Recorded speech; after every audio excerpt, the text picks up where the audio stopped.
World leaders and veterans mark the 80th anniversary of D-Day, a day that changed history. We're all today children of the D-Day landings.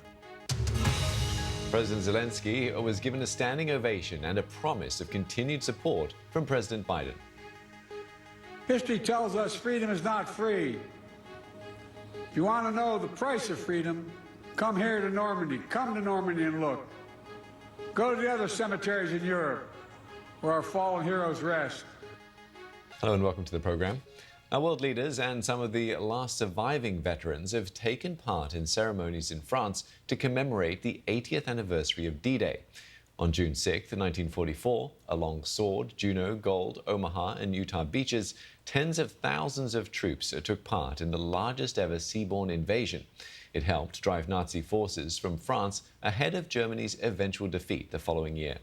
Now today, President Emmanuel Macron hosted a centerpiece event close to Omaha Beach. US President Joe Biden warned that democracy in Europe was once again under threat in the wake of Russia's invasion of Ukraine.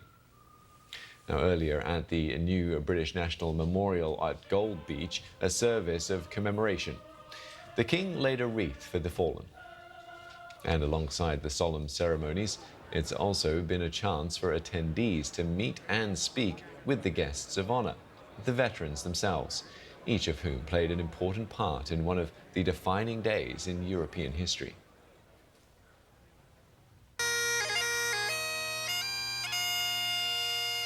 Memories fade, the living testimonies dwindle. But at dawn today, on the beaches of Normandy, they remembered. Making their own 80th anniversary Normandy landing, a group of Royal Marines wading ashore as those before them had done in 1944. But these are peaceful waters, thanks to the sacrifices made on D-Day. This is it. They're on the beach. Few truly understood the onslaught they'd face. Young men thrust into the brutality of war. 80 years on, those who survived and grew old honoured lost friends. It is all because of Gummy's quick thinking, his desire to help those around him, that I can stand before you today. I wish I could tell him I have never taken his sacrifice for granted and will always remember him and our friends. So Gummy, thank you, my old friend. A tribute from the one who made it home. At the British Normandy Memorial, the service of commemoration put the veterans centre stage. Relegated to the back rows, the King and Queen and President Macron. Watching the service was Joe Mines. He landed on the beaches on D-Day. 80 years have passed, but he never returned, until now. The actor Martin Freeman read his words. So why would I come back? Well, this is the last and only opportunity for me. The last there will ever be. And it's because of the lads. I want to pay my respects to those who didn't make it. May they rest in peace.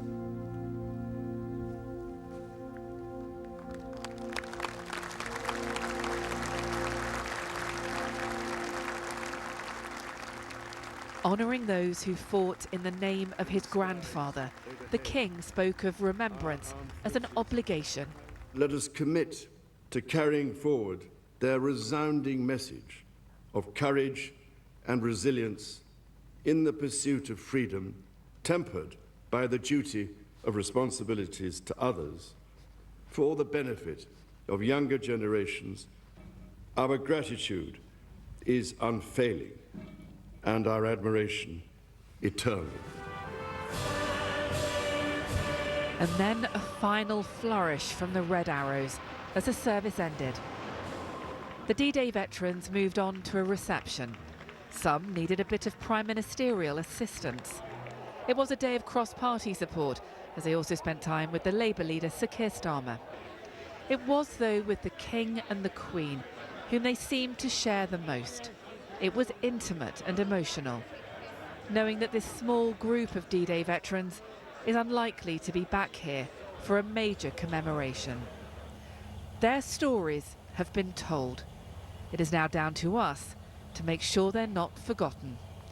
Daniela Ralph, BBC News, Vers-sur-Mer in Normandy.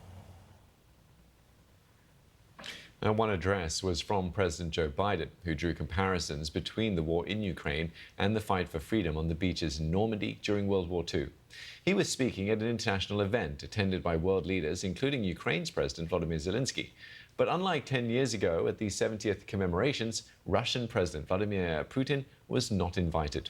Our Europe editor, Katya Adler, has been watching as world leaders remember. The proud anthem of the French resistance, sung in Normandy today by students who could be the great, even great-great-grandchildren of those who fought and died here for freedom.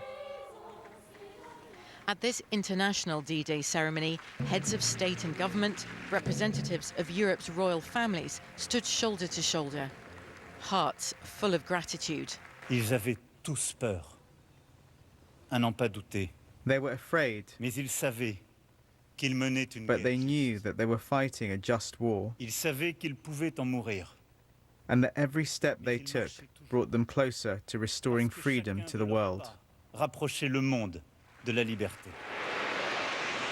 But a new war in Europe hung heavy over today's commemorations. Russia was crucial in the defeat of Nazi Germany. But while Ukraine's president was invited here, You're the savior of the people. Vladimir Putin was not. This is the US military cemetery in Normandy, final resting place for well over 9,400 US soldiers. Earlier today, Joe Biden made it clear why Russia's president wasn't welcome. To surrender to bullies, to bow down to dictators, is simply unthinkable.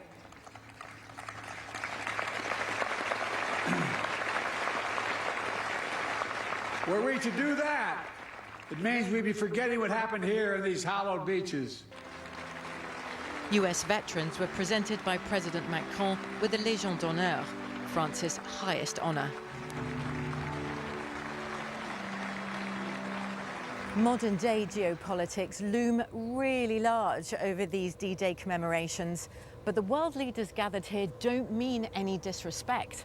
Those valiant veterans who have managed to come here to Normandy know all too well the dangers of aggressive nationalism and the politics of hate.